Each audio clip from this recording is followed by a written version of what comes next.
जो देखिए, संसार में अपने तथा अपने परिवार के दुख से दुखी तो सभी होते हैं, किंतु महापुरुष वही होते हैं जो सर्वसाधारण को दुखी देखकर दुखी हो, दूसरे के दुख को अपने दुख के समान समझे और उसको मिटाने के लिए व्यग्र बने रहे। जो परोपकार को परोपकार भावना से करते हैं उनको अभिमान भी हो जाता है, किंतु जो परोपकार को अपनी निजी ही काम समझे, ये न सोचे कि हम दूसरों पर दया करके दूसरों के लिए कर रहे हैं, वास्तव में वे परोपकारी है, उन्हीं के उपकार के कारण ये संसार टिका है। उन्हीं के पुण्य प्रताप से प्राणी अनादिकाल से शांति लाभ करते आ रहे और अनंत काल तक करते रहेंगे।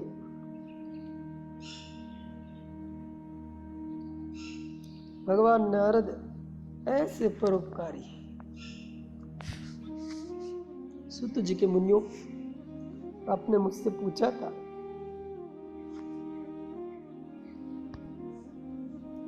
कि लोक विग्रह मुक्तस्य नारदस्य स्थिरस्य च विधिश्रवे कुतः प्रीति संयोग कुत्र ते सह। ये मुनि आपने हम पूछे, सांसारिक प्रपंच मुक्त यानी विचरशील नारद जी को सनकादि के साथ कब संयोग हुआ, विधि विधान के श्रवण में उसकी प्रीति कैसे हुई।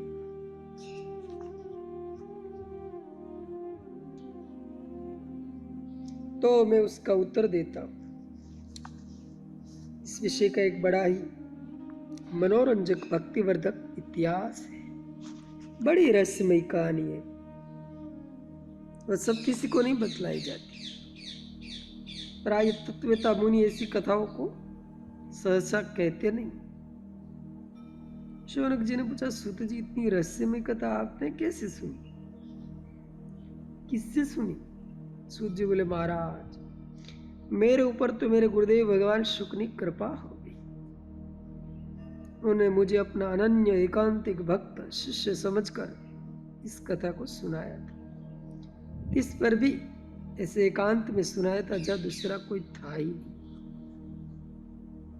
शौनक जी ने कहा, तो सूत जी आप यदि हमें अधिकारी समझते हो तो इस कथा को हमको भी अवश्य सुनाइए। सूत जी बोले, महाराज आपके अतिरिक्त और कौन इसका अन्य अधिकारी होगा। मैं आपको सबको इस परम पुण्यमयी पौराणिक गाथा को सुनाता हूं। एक बार की बात है कि ब्रह्मा जी के मानस पुत्र श्री सनक, सनंदन, सनत कुमार और सनातन, ये चारों ही सत्संग के निमित्त घूमते घामते गंधमादन पर्वत पर स्थित श्री बद्रिकाश्रम में गई। एकदा हि विशालायां सत्वार ऋषियो मला सत्संगार्थं समायात ददृशु तत्र नारदम्। एकांत के विचार से वे अलकनंदा के तट पर बैठकर कुछ सत्संग कर रहे कि उन्होंने सामने से आते हुए नारद मुनि को देखा। सनकादि मुनीश्वर देखकर अवाक रह गए। आज नारद जी की विचित्र दशा थी। उनकी चोटी खुल गई थी। बद्रीनाथ की ठंड में भी उनके मुख पर श्वेत बिंदु झलक रहे थे। आज न वीणा बजा रहे थे, न रामकृष्ण हरि की मधुर तान छेड़कर भगवान के त्रैलोक्य पावन सुमधुर नाम की कीर्तन न कर रहे थे। इनके होठ सूखे हुए थे, मुख म्लान था, हृदय की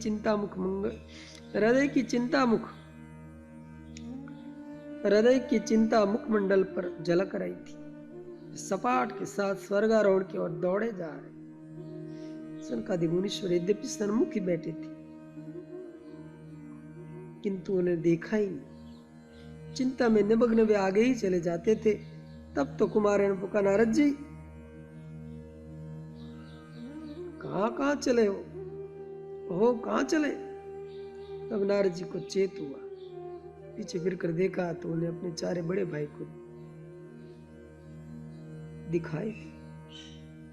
बड़े भाई दिखाई दिए, वे जल्दी थी लौट पड़े शीघ्रता से। आकर उन्होंने भूमि में लौटकर चारे मुनियों को साष्टांग प्रणाम किया। मुनियों ने एक सुंदर सा चिकना पाषाण उन्हें बैठने को बताया। नारद जी जब अपने आसन पर सुखपूर्वक बैठ गए, तब कुमारों ने पूछा, नारद जी कहो कहाँ इतनी शीघ्रता से जा रहे हो?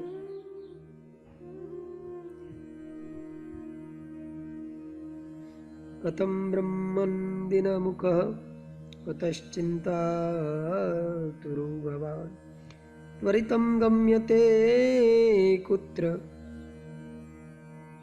कुतश्चागमनं तव। खिन्न मन से उदासीन के साथ नारद जी ने कहा, कहीं नहीं महाराज, ऐसे ही घूमता गामता चला आया। कुमार पूछा, नारद जी क्या बात है? आज तो आपकी विचित्र दिशा है। हमने तो आपको ऐसी दिशा में तो पहले कभी देखा ही नहीं था। प्रतीत होता है कि आप किसी गहरी मानसिक पीड़ा से पीड़ित थे। आपका मनोहर मुखमंडल मलिन हो रहा है। न आप आज वीणा ही बजा रहे, न कीर्तन ही कर रहे।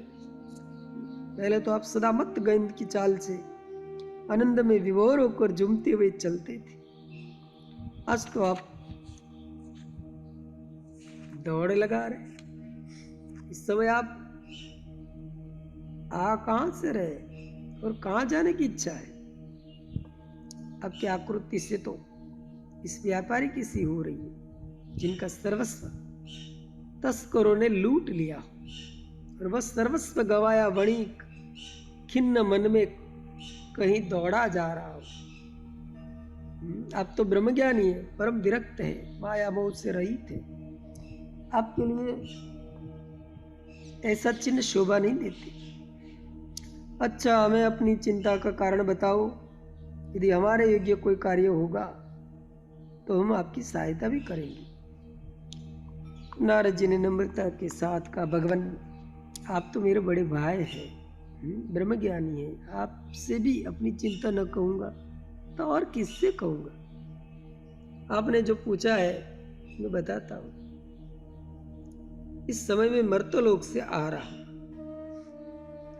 कुमारों ने कहा, आप तो सदा 14 भुवन में घूमते ही रहते हैं, मर्तलोक भी गए होंगे, किंतु वहां किसी विशेष उद्देश्य से गए थे या वैसे ही घूमते घामते चले गए? नारद जी ने कहा, प्रभु वैसे तो मैं जाता आता रहता ही हूँ, किंतु अब के मैं श्वेतद्वीप, वैकुंठ, कैलाश तथा मरलक, जनलोक और तपलोक आदि में बहुत दिन घूमता रहा।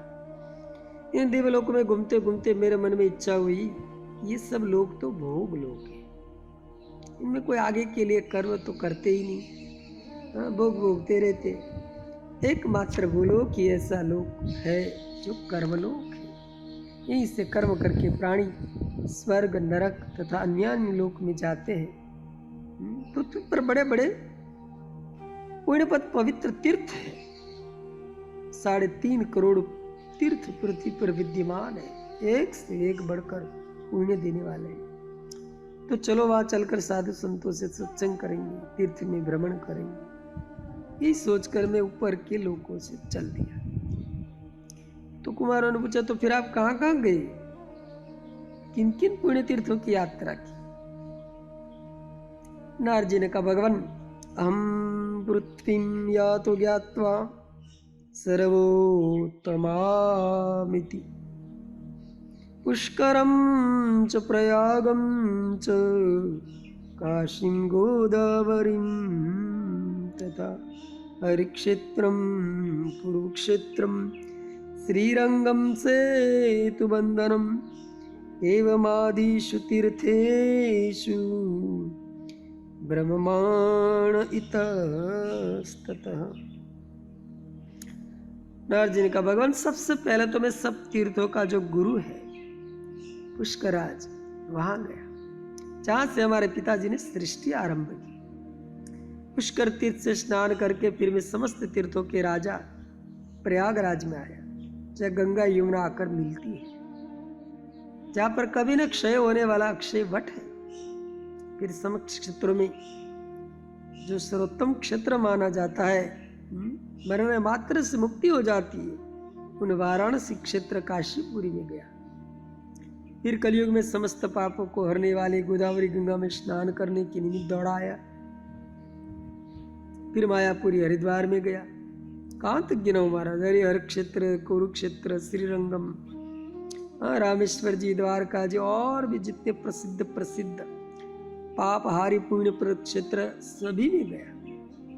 किंतु मैं आपके सम्मुख सत्य सत्य निवेदन करता हूं, नापश्यम कुत्र चर्म मम संतोष कारकम। इतने पुण्य तीर्थों में कहीं भी मुझे शांति नहीं मिली। कुमारों ने पूछा, आपको शांति क्यों नहीं मिली? अशांति का क्या कारण था? नारद जी ने कहा, महाराज मैंने देखा कि पृथ्वी पर सर्वत्र कलिकाल का साम्राज्य है। कलिना अधर्म मित्रेण धैर्येण बाधिता दुना। कलयुग का मित्र है अधर्म, उसी की सर्वत्र बोलबाला है। धर्म की तो कोई चर्चा ही नहीं। कहीं भी चले जाओ सर्वत्र सत्य का ही व्यवहार मिलेगा। पहले लोग तो प्राणों को पण लगाकर सत्य की पालन करते थे। अब तो सत्य की कोई बात ही नहीं रहेगी। कहानी कौड़ी के लिए सैकड़ों झूठ बोलवा लीजिए। तब तो तपस्या करके तपस्या करने तब लोग में चले गए। जो अपने को तपस्वी प्रसिद्ध करते हैं, हाँ, उनके तो ऐसे ठाठ है कि क्या किन्हीं भोगियों के होंगे। तप एक जीविका का साधन बन गया है। पवित्रता तो रही ही नहीं। सभी वर्ण सभी जाति वाले एक हो गए। चाहे जहां, चाहे जिसके साथ, चाहे जिसके हाथ का खा लेते। बाहरी भीतरी कोई भी पवित्रता नहीं रही।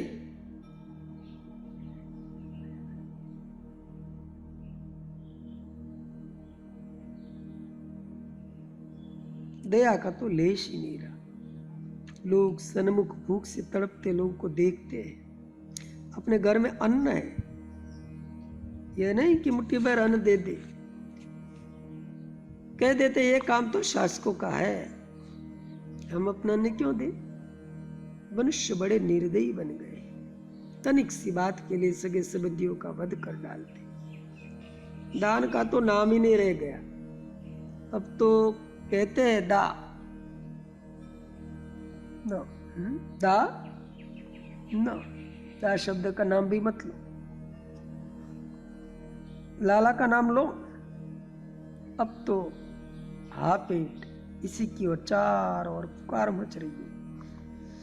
हमारा पेट भर जाए, दूसरों भले ही मर जाए। कलयुगी प्राणी को पेट है या कोई कुठला है जो भरता ही नहीं। सबको केवल पेट की ही चिंता लगी है। उधर अब परिणो जीवा वरा कहा कूट भाषण।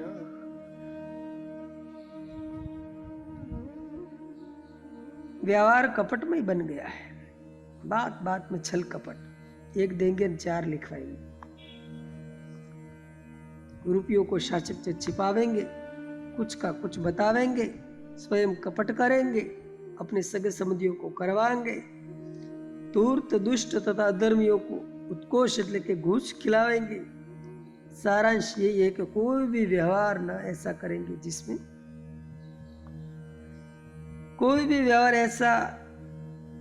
न करेंगे जिसमें कपट हो न हो। कपट बिना का हो ऐसा व्यवहार कोई करेंगे ही नहीं। कलयुग में आलस्य का बड़ा प्राबल्य हो गया।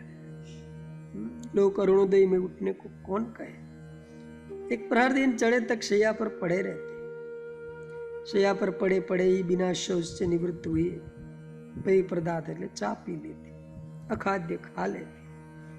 तब आलस में झूमते हुए मुख से धूम्रपान का धुआं छोड़ते हुए उठते हैं। उनका सब समय खाने पीने सोने और विषय वार्ता में पेट की ही चिंता में बीतता है। निंद्रा आलस और प्रमाद तो इन्हें घेरे रहते। कली के प्रभाव से उनकी बुद्धि पर आवरण छा गया है। उनकी बुद्धि मंद हो गई, स्मरण शक्ति नष्ट हो गई। जब तक एक बात को लिख न ले तब तक उन्हें याद ही नहीं रहती। सब स्त्रीहीन अभागे हो गए। न घर में धन रत्न है, न पहले जैसा वाहन। स्त्री पुरुष आभूषणों से रहित, स्त्रीहीन कांतिहीन मृतक सदृश दिखाई देते। घर घर में रोगों ने अड्डा जमा लिया है। कोई ऐसा दिखाई नहीं देता जो आदि व्याधियों से व्याप्त न।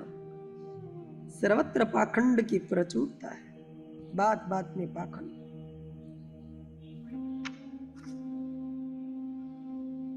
बात बात में दंभ। कलियुगी जीवों की दशा देखकर दया भी द्रवित हुए बिना नहीं रह सकती। महाराज औरों की बात छोड़ दीजिए। जिन्होंने विरक्त वेश बना रखा है, हाय हाय, जिन्होंने विरक्त वेश बना रखा है वो कैसे? पाखंड निरता संतो विरक्ता सपरिग्रह। उनको भी रात्रि दी धन की ही चिंता बनी रहती।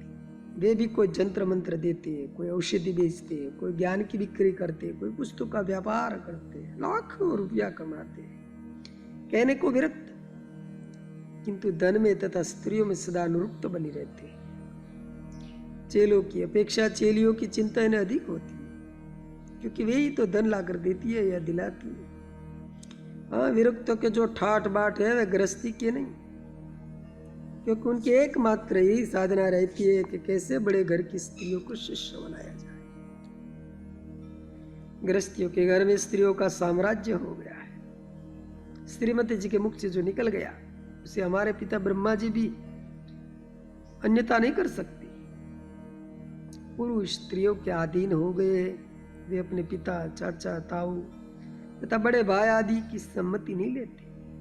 जो पूछना हो श्रीमती जी के भाई से ही पूछा जाता है। वे घर के मुख्य सम्मति दाता समझे जाते, या तो उनकी छोटी बहन है। श्रीमती जी की भगिनियों के घर में ही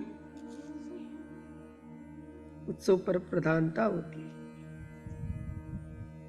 ये तो संपन्न परिवारों की दिशा है, किंतु जो साधारण है उनके यहाँ तो लड़कियों का व्यापार होता है। घर में एक लड़की हो गई, उसी के नाम पर ऋण ले लेते। बूढ़ों के हाथों लोग वश उन्हें बेच देते। वर वधु प्राय विपरीत स्वभाव के स्वार्थी होते। पति पत्नी में विशुद्ध प्रेम नहीं रहा।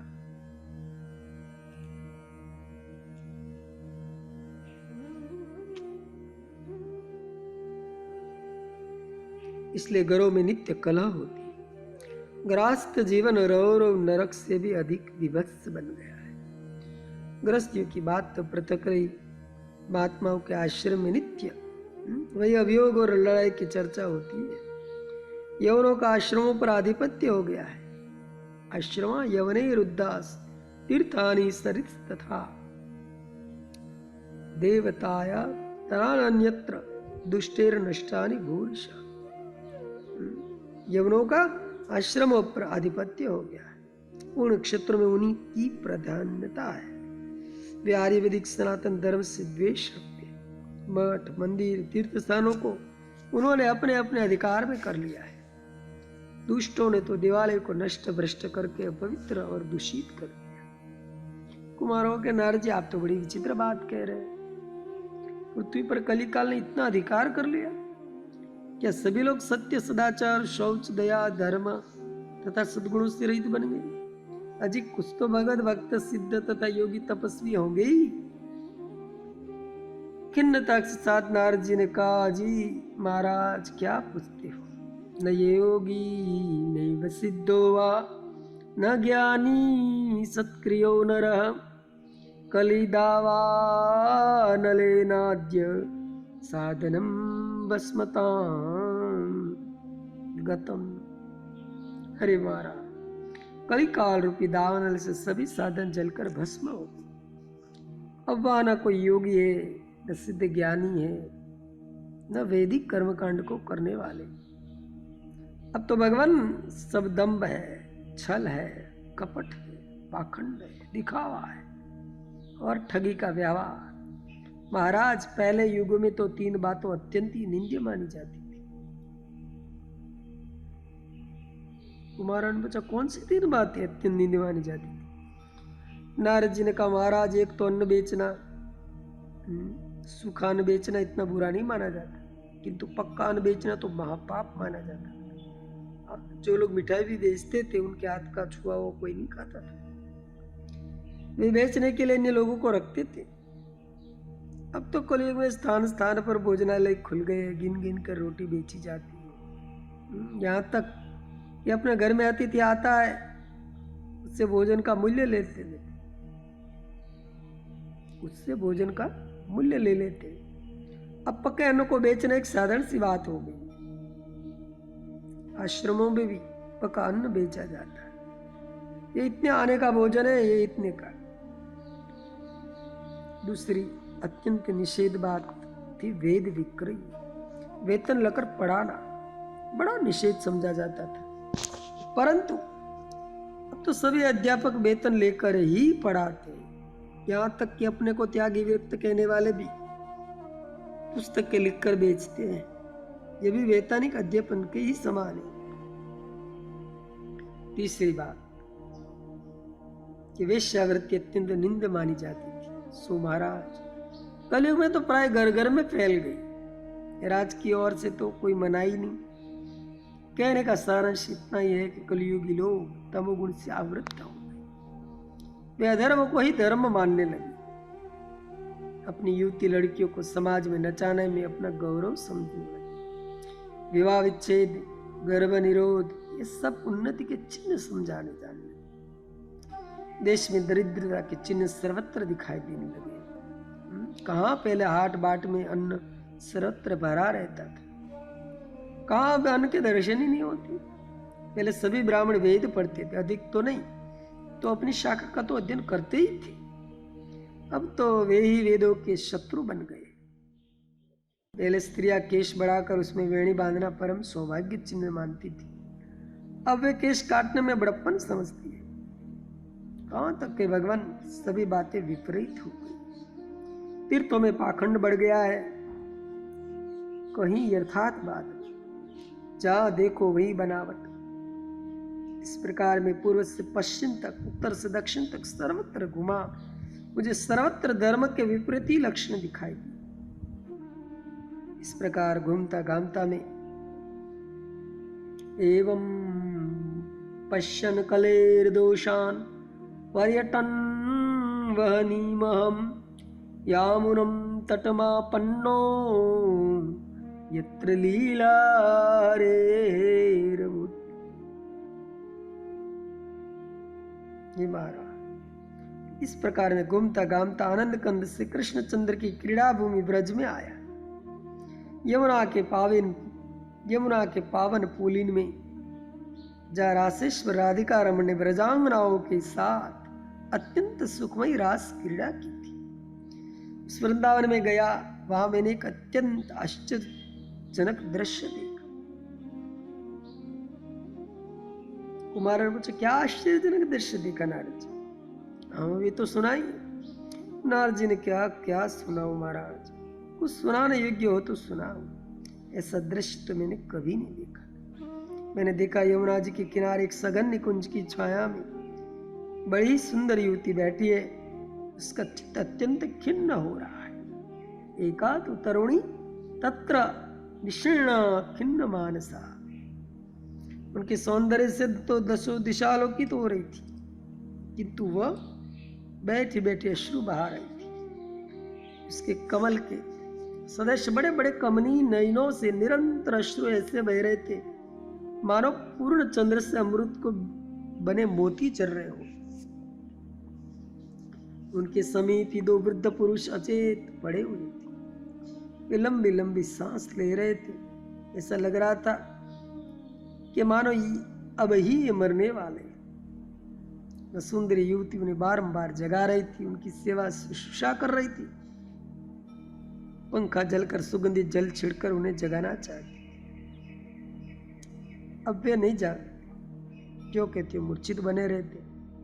तब वह बड़े वेग से ढा मारकर रोने लगती, दशों दिशा में अपनी किसी सहाय की खोज करने लगती। देखने में तो वो कोई बड़ी प्रभावशाली कुलवती संपन्न परिवार की जान पड़ती थी। सहस्त्रों दासियां उनकी सेवा में संलग्न थी। कोई पंखा कर रही थी, कोई सुगंधित द्रव्य ले ला रही थी, कोई सुगंधित द्रव्यों को ला रही थी, बहुत सी तो धैर्य बंधा रही थी, मीठी मीठी बातें करके समझा रही थी।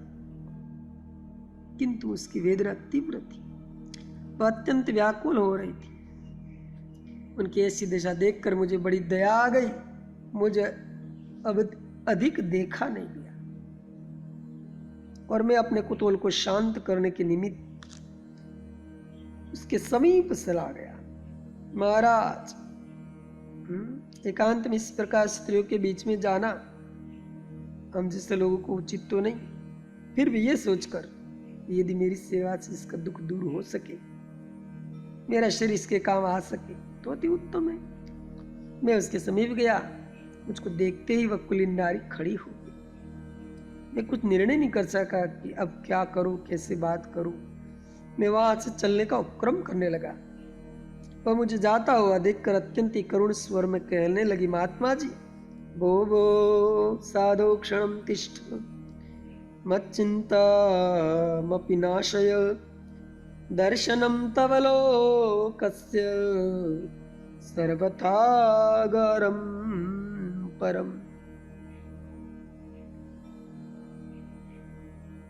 ये महात्मा जी, तनिक ठहर जाए, मैं आपसे कुछ निवेदन करना चाहता हूं। मैं आपसे कुछ निवेदन करना है, मुझे आपसे कुछ निवेदन करना है। मैं बड़ी चिंतित हूं। साधु पुरुष तो दिन वत्सल होते, संतों के तो दर्शन से सभी ताप संताप मिट जाते। उनके दर्शन समस्त अगों के नाश में समर्थ होते। आप भी मेरी चिंता को मिटिए, मेरी भी कुछ सहायता कीजिए। मैंने कहा, देवी, मैं क्या कर सकता हूँ सहायता? मैं तो विरक्त साधु हूँ, सहायता करने को मेरे पास कुछ है ही नहीं, केवल मौखिक सहानुभूति ही प्रकट कर सकता हूँ।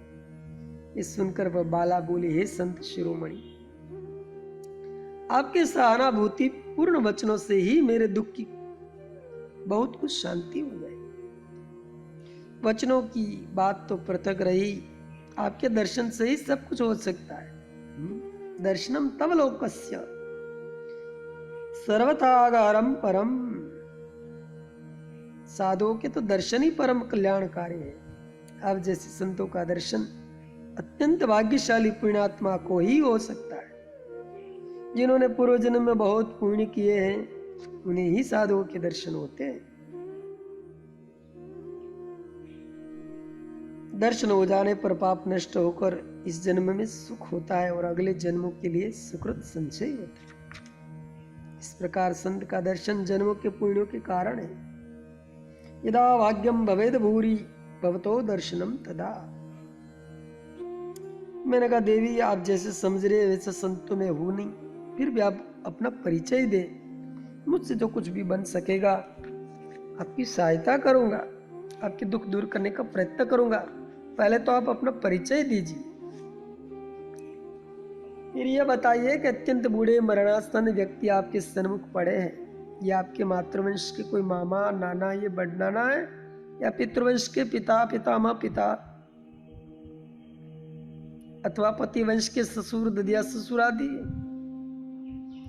नारजी सनकादि मुनि से कह रहे, मुनिवर, मेरे इस प्रश्न को सुनकर वह बाला अत्यंत लज्जित हुई और लज्जा के कारण मुख को ढककर शनिश्चय कहने लगी, साधुवर, न ये मेरे मातृवंश के मामा नाना है, न पितृवंश के पिता, पितामह, प्रपितामह, ये मेरे ससुर, ददिया, ससुर भी नहीं है।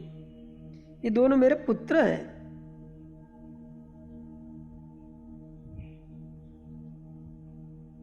नारद जी कह रहे, मुनियों, मैं तो ये सुनकर अवाक रह गया। हाँ, उस युवती की अवस्था तो अधिक से अधिक 15-16 वर्ष की दिखती थी और वे बूढ़े अवश्य 100-150 वर्ष के रहे होंगे। माता युवती और बूढ़े, ये कैसे अद्भुत घटना थी। मैंने कहा, देवी, मैं आपके वचन से विमूढ़ सा बनता जा रहा हूँ।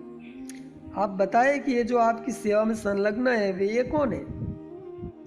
युवती ने कहा, ये मेरी सखी सेविका है, स्वर्गरी ललना है, जग को पवित्र करने वाली है। इनमें किसी का नाम गंगा है, किसी का नाम यमुना, किसी का नाम सरस्वती, गोदावरी, तुंगभद्रा, कृतमाला, पैस्विनी, और भी सबके पवित्र नाम। तीर्थ स्वरूप सरिता है। देवता द्वारा भी ये पूजित है। इतनी देवी द्वारा पूजित होने पर भी मुझे सुख शांति नहीं। मैंने पूछा, देवी आपने अपना नाम तो बताया नहीं, आप अपना परिचय तो दीजिए। युवती ने कहा, मुनिवर मैं अपना परिचय क्या दूं? मुझे लोग अहम भक्ति इति ख्याता इमो में तनियो मतो ज्ञान वैराग्य नामानो काल योगे न जर्जरो। युवती ने कहा, मुनिवर मैं अपना परिचय क्या दूं? मुझे लोग भक्ति के नाम से पुकारते। मैंने कहा, ओहो, त्रिभुवन को पावन बनाने वाले भक्ति महारानी आप ही है। ओह भाग्य, आज आपके दर्शन हुए, किंतु आपकी ये दशा कैसे हुई? आप तो आनंद कंद श्री कृष्णचंद्र की परम प्रेयसी थी, आप इतनी दुखी क्यों? आपके इन पुत्रों की ऐसी दशा क्यों हो गई? आपके इन पुत्रों का नाम क्या है? भक्ति बोली, मुनिवर मेरे इन पुत्रों का नाम है ज्ञान और वैराग्य। समय के प्रभाव से वृद्ध हो गए और स्थान के प्रभाव से मैं युवती बन गई। मैंने पूछा, माता जी काल के प्रभाव से ज्ञान वैराग्य बूढ़े कैसे हुए और स्थान के प्रभाव से आप युवती कैसे बन गई? यदि इसमें कोई छिपाने की बात नहीं है तो आप मुझे बताना उचित समझती हो तो इसके रहस्य को समझा दीजिए। भक्ति महारानी का, मुनिवर साधुओं से कोई बात छिपाई नहीं जाती, इन्हें अपनी विभूति सुनाने से ही कल्याण होता है। उन्हें अपनी विभूति सुनाने से तो कल्याण ही होता है। मेरी कथा बहुत बड़ी है, यदि आप सुनते सुनते उबे नहीं तो मैं अपनी राम कहानी सुनाऊं? मैंने कहा, देवी उबने की कोई बात नहीं, मुझे तो आपकी कथा सुनकर परम प्रसन्नता हो। कृपा करके आप मुझे अपनी कथा अवश्य सुनाएं।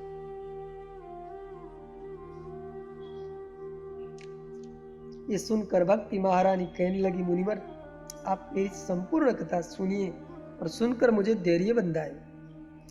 ये तो आप जानते ही है कि मैं आनंद कंद श्री कृष्णचंद्र की नित्य वृंदावन विहारिणी प्राण प्रिया हूँ। भगवान जब अलौकिक लीला को तिरोहित करके दिव्य धाम को पधारने लगे तो एक रूप से तो मुझे साथ ले गए और दूसरा रूप से लोक कल्याण से मुझे यहीं छोड़ गए। प्राणनाथ के वियोग से खुश होते होते मैंने भी शरीर त्याग दिया। कालांतर में अब मेरा जन्म दक्षिण देश में हुआ।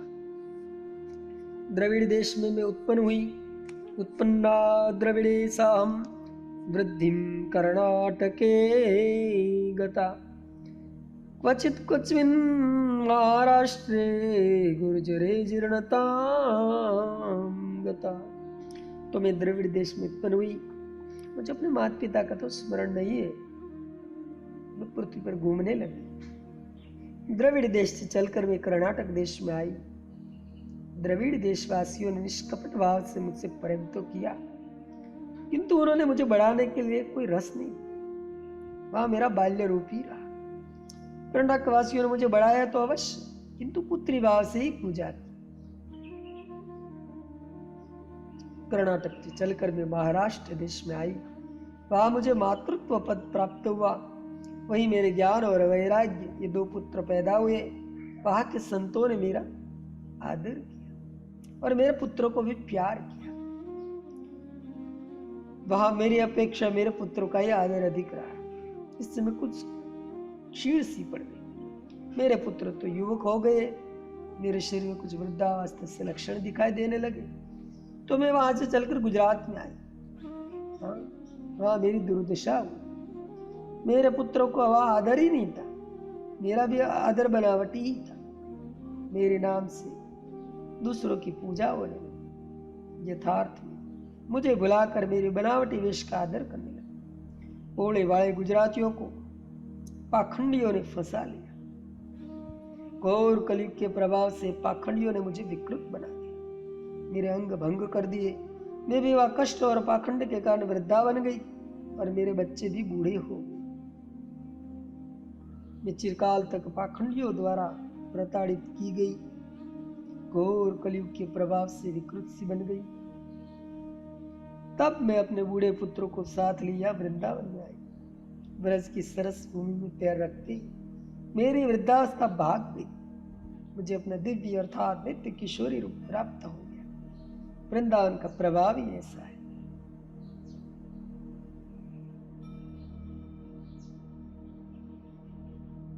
यहाँ भगवान की प्रीतमा कभी वृद्धा नहीं होती, सदा नित्य किशोरी ही बनी रहती। मैं भी यहाँ आकर अत्यंत मनोहर रूप वाली अति सुंदरी नवयुवती हो गई हूँ, किंतु मेरे पुत्र ज्यों के त्यों बूढ़े ही बने रहे। ये नहीं यहाँ आकर ये और भी बूढ़े हो गए। पहले तो चल फिर लेते थे, किंतु अब तो ये सरता भूमि पर गिर पड़े, न इनसे उठा जाता है न बैठा जाता है। मेरा काम है देश देशों में घूमते रहना। अब मैं यहाँ से कहीं अन्य देश में जाना चाहती हूँ, किंतु इन पुत्रों की ऐसी दिशा में छोड़कर कैसे जाऊं? कोई क्या कहेगा कि माता थी या राक्षसी जो पुत्रों को ऐसी दिशा में छोड़कर चली गई। अब मुझे बड़ी लज्जा लग रही है। अब मुझे बड़ी लज्जा लग रही है। यदि मैं बूढ़ी बनी रहती और ये योग बन जाते तब तो कोई बात बन जाती, पर माता को तो पुत्र के सन्मुख वृद्ध होना न्याय संगत भी है। परंतु किंतु पुत्र किंतु बूढ़े हो और माता नहीं होती हो, ये शोभा नहीं होती। अब मैं आपसे पूछती हूँ कि मेरे ये पुत्र योग क्यों नहीं हुए और मैं क्यों युवती बन गई? हम तो तीनों साथ साथ रहते, साथ साथ ही घूमते, फिर एक को युवावस्था प्राप्त हो और दो बूढ़े, ये बूढ़े ही बने रहे। महाराज आप तो सर्वज्ञ है, मेरी शंका को दूर कीजिए। मेरे दुख का एकमात्र कारण यही है। इसी दुख से दुखी होकर मैं मन ही मन भयभीत और दुखी हो रही हूँ। भक्ति की बात सुनकर नारद जी के मैंने उनसे कहा, हे पाप रहित माता जी, मैं तनिक भगवान का ध्यान कर, अपने चित्त को स्थिर कर, तब ज्ञान दर्शन से समाधि में आपका दुख का कारण खोज, आप निश्चिंत हो जाए, समस्त शोक तथा भय को त्याग दे। भव भयहारी भगवान आपका मंगल करे। सूत जी कथा करते कहते, मुनियों, सनकादि मुनियों से इतना कहकर नारद जी मौन हो। अब वे आगे जैसे अपना और भक्ति का संवाद कहेंगे, उस कथा प्रसंग को आगे कहूंगा। आप सब दत्तचित होकर श्रवण करें।